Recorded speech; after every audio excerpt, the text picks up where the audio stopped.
जो सब कुछ पीस दे उसे चक्की नहीं कहते, कच्चे रास्ते को सड़क पक्की नहीं कहते। और समझ लेना कामयाब खुद को अगर दिल को सुकून है, चार ईंटों के मकान को तरक्की नहीं कहते। तो दोस्तों, स्वागत करती है एक बार फिर से आप सबों का आपके अपने प्यारे यूट्यूब चैनल ज्ञानी गुरुकुली में। दोस्तों, इस वीडियो में हम सोशियोलॉजी का मोस्ट इंपॉर्टेंट क्वेश्चन बताने वाले हैं। तो चलिए शुरू करते हैं बिना किसी देरी के। शुरू करने से पहले अगर आप हमारे चैनल पर नए होंगे तो चैनल को सब्सक्राइब कर लीजिएगा। चलिए देखते हैं आपका पहला प्रश्न क्या है। वर्ण व्यवस्था की विशेषता है। तो वर्ण व्यवस्था की विशेषता इनमें से क्या है?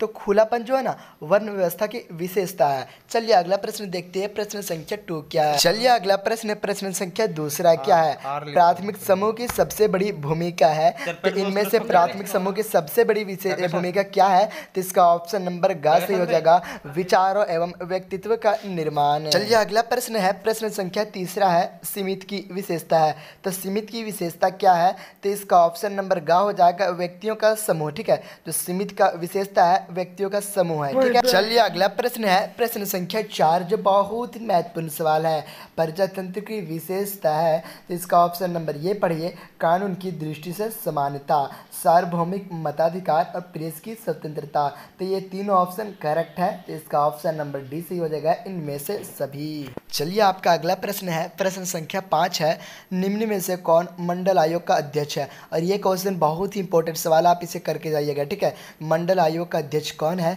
तो मंडल से आपको मंडल में ऑप्शन में भी है बीपी मंडल, बीपी मंडल। ऑप्शन नंबर ये सही हो जाएगा, बीपी मंडल। अगला सवाल नंबर 6 देखिए, कब विरोधों के लिए राष्ट्रीय नीति की घोषणा की गई? तो ये क्वेश्चन हमने इससे पहले एक वीडियो डाला था सोशियोलॉजी का, उसमें भी बताया था कि विरोधों के लिए जो राष्ट्रीय नीति की घोषणा की गई थी 1999 में की गई थी।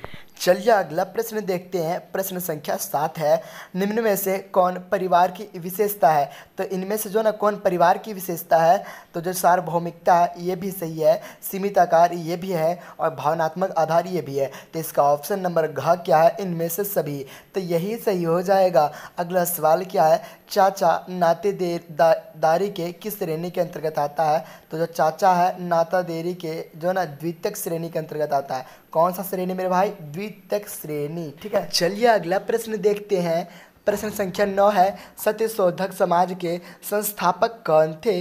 तो जो सत्य यानी सही के शोधक संपादक के जो संपादक थे, नेक और अच्छे के जो शोधक संपादक थे, उनका नाम ज्योतिबा फूले। आप लोग इसे जानते भी होंगे। ठीक है, अगला सवाल नंबर 10 क्या है? आदिवासी महासभा का एक संगठन था। ठीक है, तो आदिवासी महासभा का जो संगठन था वो था संथाल। ठीक है, आप लोग टेंशन ना लें, बहुत ही इंपॉर्टेंट सवाल है, और आप लोग यहाँ से करके जाएंगे तो आपका पक्का यहीं से आने वाला प्रश्न मिलेगा। चलिए अगला प्रश्न संख्या 11 है, परीक्षा विवाह किस जनजाति में होता है? शादी करने से पहले जो परीक्षा विवाह होता है, परीक्षा लिया जाता है, तो कौन सा जनजाति में होता है? तो इसका ऑप्शन नंबर डी सही हो जाएगा, भील। सवाल नंबर 12 क्या है, निम्न में से कौन से जनजाति धर्म का स्वरूप है? तो इसका ऑप्शन नंबर दूसरा हो जाएगा टोट मवाद। चलिए अगला प्रश्न है, निम्न में से कौन ग्रामीण समाज का विशेषता है? तो इसका जो ना घ सही हो जाएगा, कृषि व्यवसाय। ठीक है, क्योंकि गाँव के लोग ज़्यादा ना कृषि पे भी व्यवसाय करते हैं। अगला सवाल नंबर 14 है क्या है, भारत में जाति एवं वर्ग के लेखक कौन है? तो भारत में जाति एवं वर्ग के लेखक बहुत इंपॉर्टेंट क्वेश्चन है, जीएस घुरिये। क्या चाहिए? जीएस घुरिये, बहुत ही इंपॉर्टेंट सवाल है। चलिए अगला प्रश्न है, प्रश्न संख्या 15, डॉक्टर भीमराव अंबेडकर का जन्म किस राज्य में हुआ था? तो इसका ऑप्शन नंबर सी सही हो जाएगा, महाराष्ट्र में। और डॉक्टर भीमराव अंबेडकर का जन्म कब हुआ था ये आपको कमेंट करके बताना। चलिए अगला प्रश्न है, भारत के किस प्रांत में हिंदू अल्पसंख्यक है?